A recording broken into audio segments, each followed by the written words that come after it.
We welcome everybody who has been watching the Tour de France into NBCSN's coverage of NASCAR Xfinity Series qualifying here from New Hampshire.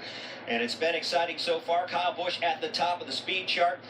I guess stage 14 is now in the books of the Tour de France, and we are just about to wrap up round 2 of qualifying here. And the Joe Gibbs racing cars are at the top of the chart. Kyle Busch has been awfully quick. His teammate Eric Jones has been up to the task. He's been right there with him. Brad Keselowski, another driver who comes from the Sprint Cup Series, right now third on the speed chart, trying to deliver the 22 team in the Xfinity Series their first win of the year later this afternoon. And it would certainly be a huge step in the right direction if he were to win the pole. Big story this weekend revolves around the driver of this car, Alex Bowman, making just his 5th Xfinity Series start this week, but he'll do double duty. He was given the call earlier this week when Dale Earnhardt Jr. informed his Hendrick Motorsports team that he would not be able to race because he's suffering from concussion-like symptoms.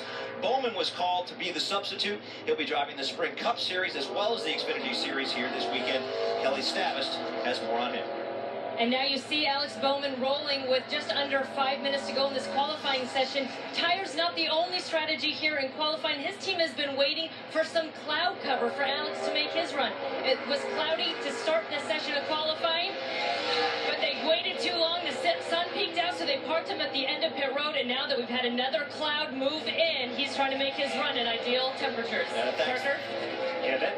Well, actually, Kelly, I'm actually down at my end of pit road. I got a lot of teams looking in the sky right now, and I don't believe they're praying. They're looking at the clouds as well, because as this cloud cover comes over, it can cool this track by a couple degrees, and that couple degrees can equal tenths on the racetrack. So you've got a lot of teams right here that are on the bubble, are looking to get in that top 12, watching the clouds, waiting, trying to time for when that cloud has cooled the track down enough, and they get out there for a fast lap.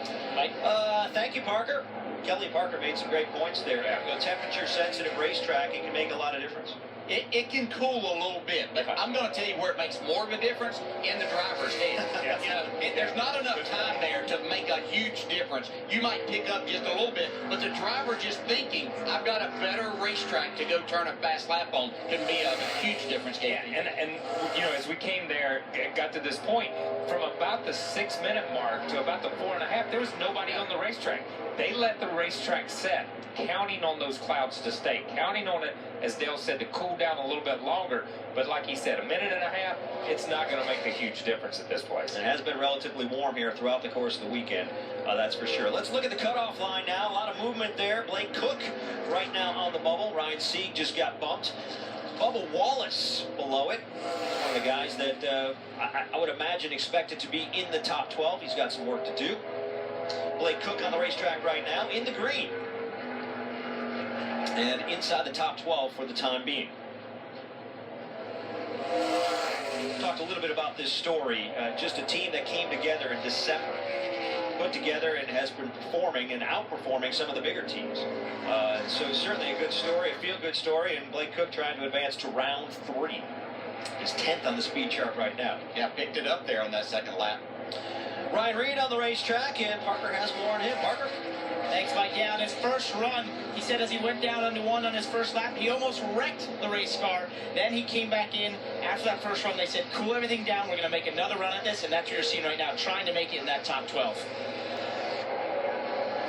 And Ryan Reed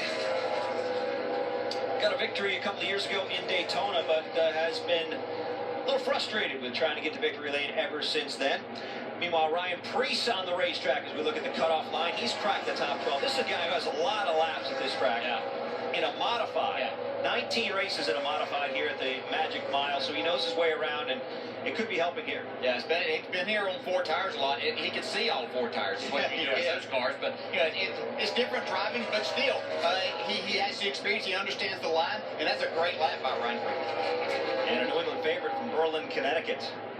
That's impressive to put that car in the top 12 against these guys that we're looking up here on the board at. And we'll see if it holds up. Still got about 1.5 minutes remaining. Brandon Jones now on the cutoff. Ty Dillon just below it. Ty Dillon was one of the fastest drivers in practice yesterday. Justin Marks also below the cutoff line.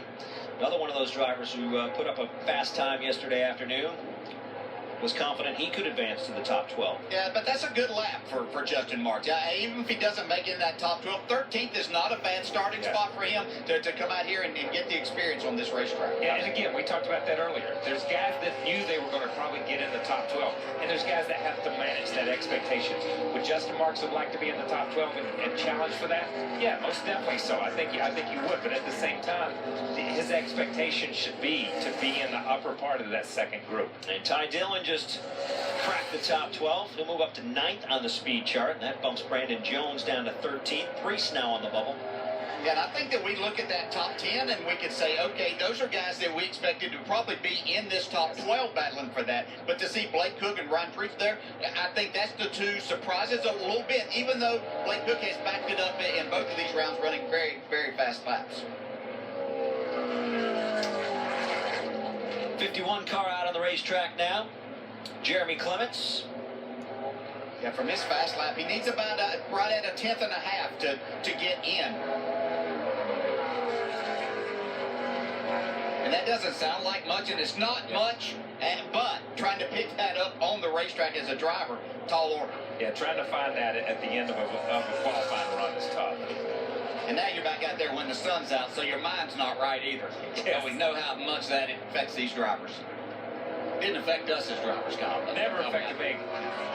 It could have been raining and I was going to run the same speed. And round 2 coming to a conclusion here. Ryan Priest inside the top 12. Kyle Busch the fastest. Coverage continues with exclusive coverage on NBCSN. It will continue at noon. Thanks for everyone from CNBC.